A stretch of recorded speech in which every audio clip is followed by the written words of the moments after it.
ओम श्री साईनाथाय नमः। ओम श्री साईनाथाय नमः। ओम श्री साईनाथाय नमः। सभी साई भक्तों को नमस्कार। कथा प्रारंभ करते हैं। पिछले भाग में आपको सुनाया था कि जगत नारायण, जो कि एक खुफिया विभाग से है, बाबा की द्वारका माई की तलाशी ले गया और जो पोटली उसे मिली उसमें से मिट्टी निकली। आगे चलते हैं। अब जगत नारायण की नौकरी बचाने का आखिरी दिन, 10 दिन का समय दिया था ब्रिटिश सरकार ने कि साईं के खिलाफ सबूत ला के दो, तुम्हें 10 दिन का समय है। आखिरी दिन उधर लाला गंगाराम की बेटी बीमार पड़ी हुई है, उठा नहीं जा रहा। बाबा उसके सपने में आए और उसको द्वारका माई आने के लिए आमंत्रित किया।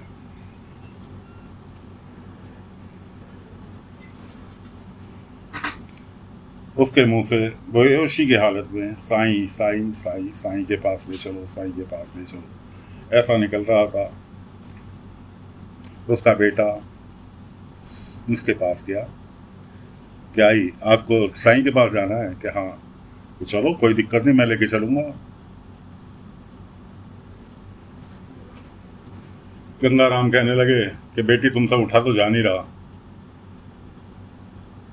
कि जिसके पास जाना है बाबा वो मुझे उठने की भी शक्ति देगा, चलने की भी देगा। ऐसा कह के और वो उठ के खड़ी हो गई। गंगाराम कहने लगा, भाई अब तो मुझे भी तुम्हारे साथ चलना पड़ेगा कि कुछ उल्टा सीधा ना कर दे साईं, इसलिए उसका ध्यान रखना बहुत जरूरी है, इसलिए मैं भी तुम्हारे साथ चलता हूँ।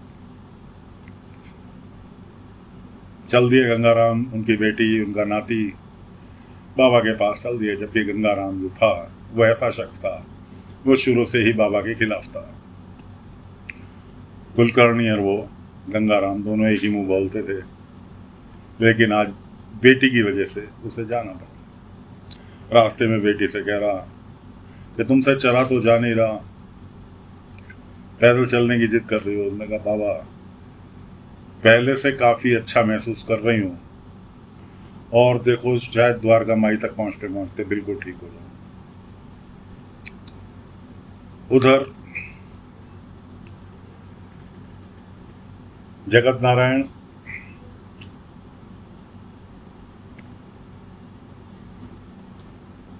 पुलिस बल लेकर अपने अधिकारी से तलाशी के लिए, बाबा की तलाशी के लिए पत्र लेकर, आज्ञा लेकर पहुंच गया द्वारका माई।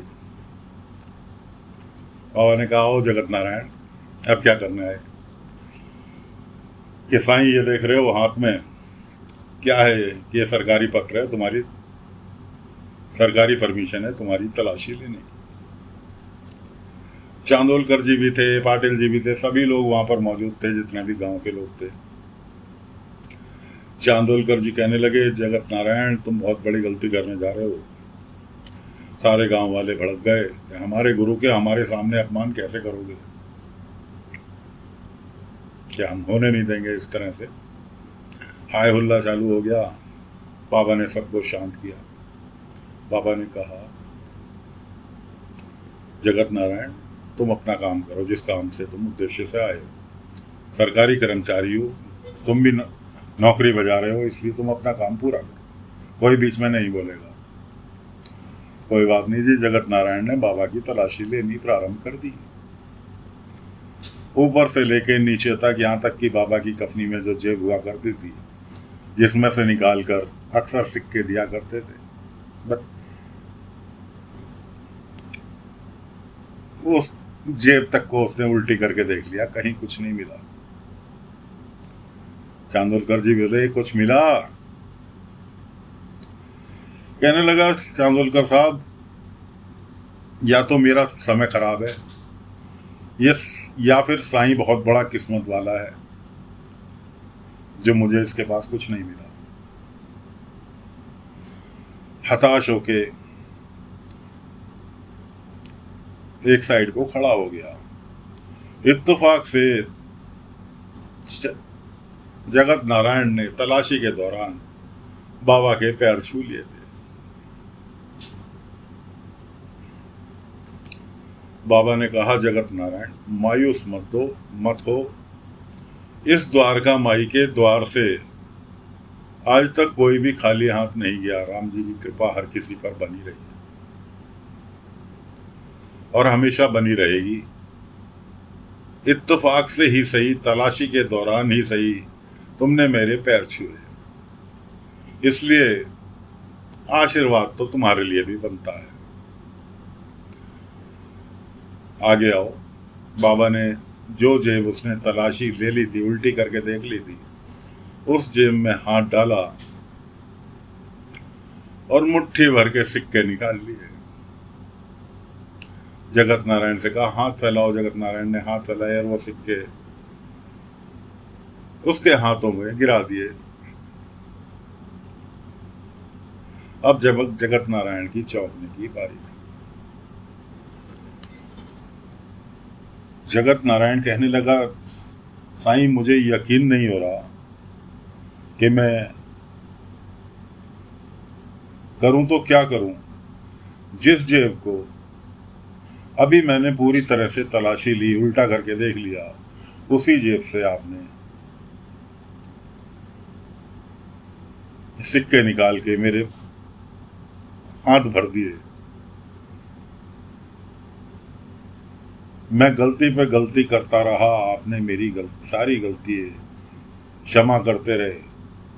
भाईजामा कहने लगी कि जगत नारायण, हम साईं को परम ब्रह्म कहते हैं और साईं है परम ब्रह्म। अब एक बात बताओ, लक्ष्मी माँ परम ब्रह्म के पास नहीं रहेगी तो क्या तुम्हारे हमारे पास रहेगी? परम ब्रह्म को क्या किसी से लक्ष्मी माँ को मांगने की आवश्यकता है? लक्ष्मी तो परम ब्रह्म के इशारों पर चलती है। खैर जी, जगत नारायण हाथ जोड़कर बाबा के कदमों में बैठ गया कि साईं मुझे क्षमा कर दो। उधर बाबा कहने लगे कि जगत नारायण, तुम एक आज आदर्शवादी व्यक्ति हो, ईमानदार व्यक्ति हो। तुम अपना कर्तव्य निभा रहे थे और तुम उसमें पास हुए। तुमने साबित कर दिया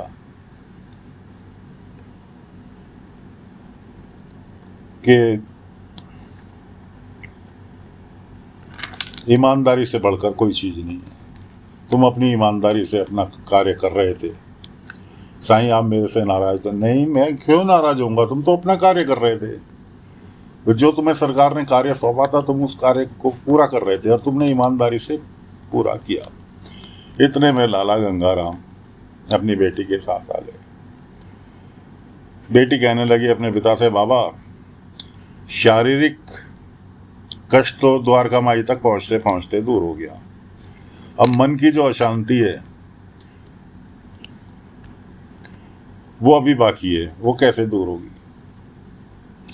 बाबा कहने लगे, मन की शांति यहाँ आकर दूर होगी कि बेटी मैं तुम्हारे पास नहीं आया, तुम्हारा बेटा बुलाने के लिए मुझे आया, मैं तुम्हारे पास तक नहीं आया।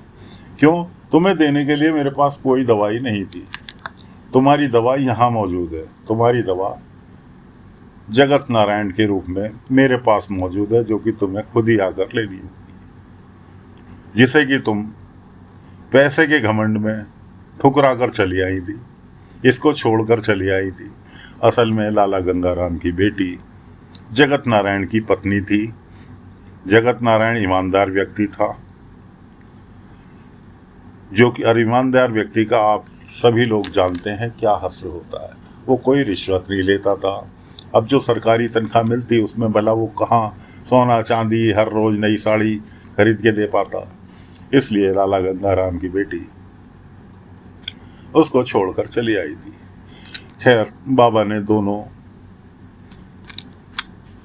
तीनों को, उनका जगत नारायण, उनकी पत्नी, उनका बेटा, तीनों का मेल मिलाप कराया।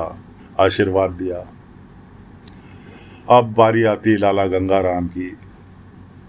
लाला गंगाराम हाथ जोड़ के बाबा को साक्षात दंडवत करके सिर बाबा के कदमों में रख के, साईं मुझे क्षमा कर दो, मैंने आपका आज तक पता नहीं कितनी बार अपमान किया, कितना तिरस्कार किया, लेकिन उसके बावजूद आपने मेरी बेटी को घर दोबारा से बसा दिया। मेरे मन में सारा सुख सुविधा होने के बावजूद एक ही चिंता थी कि मेरी बेटी मेरे यहाँ पड़ी है, अपना घर बार छोड़े हुए किसी बाप के यहाँ उसकी ब्याही हुई शादीशुदा बेटी वापस आकर रहने लगे, तो वास्तव में बाप के लिए बहुत बड़ी चिंता का विषय रहता है कि साईं मुझे क्षमा कर दो, आपने हमेशा मेरा भला ही चाहा। बाबा ने लाला गंगाराम को उठाया, गले से लगाया, कहने लगे गंगाराम मैं हमेशा सही के साथ हूँ, कोई मुझे माने ना माने, मैंने कभी किसी को जोर जबरदस्ती नहीं की, कोई मेरे पास आए, जिसकी श्रद्धा हो आए, नहीं इच्छा हो मत आए, लेकिन जो सही है मैं उसके साथ हमेशा खड़ा हूँ। तो एक भक्त कुलकर्णी सरकार की मंडली से टूटकर आज बाबा की मंडली में और जुड़ गया, लाला गंगाराम। तो साथियों, द्वारका माई में हर्षोल्लास का माहौल फिर दोबारा से कायम हो गया। अब अगले दिन बाबा सुबह सुबह अपने नीम के पेड़ में पानी देने के लिए गए, जिसमें से वो पत्ती तोड़ के रोजाना लाते थे। बायजा माँ उनके साथ थी। बायजा माँ कहने लगी, साईं मैं कितनी बड़ी मूर्ख हूं, जने जने से कहती फिरती हूँ कि साईं परम ब्रह्म है, साईं परम ब्रह्म है, लेकिन मैं खुद नहीं समझ सकी कि साईं तो वास्तव में परम ब्रह्म है, उसे किसी पेड़ के पत्तों से पैसे बनाने की कहाँ आवश्यकता है। लक्ष्मी माँ तो उसके इशारों पर चलती है, तो भला मैं मूर्ख कैसे समझ पाती है। रही बात जगत नारायण की, मैं बचपन से तुम्हारे साथ हूँ, मैं आज तक नहीं समझ पाई, तो भला जगत नारायण तो कुछ ही पलों के लिए आपसे मिला था, वो बेचारा कैसे समझ पाता। बाबा ने कहा, माई बायजा माँ मैं कुछ नहीं हूं, जो ऊपर वाला मेरे से कराता है वो मैं करता हूं। कब किस वक्त ऊपर वाला मुझे क्या आज्ञा दे दे कि तुम्हें ये करना है, वो मैं कर देता हूं।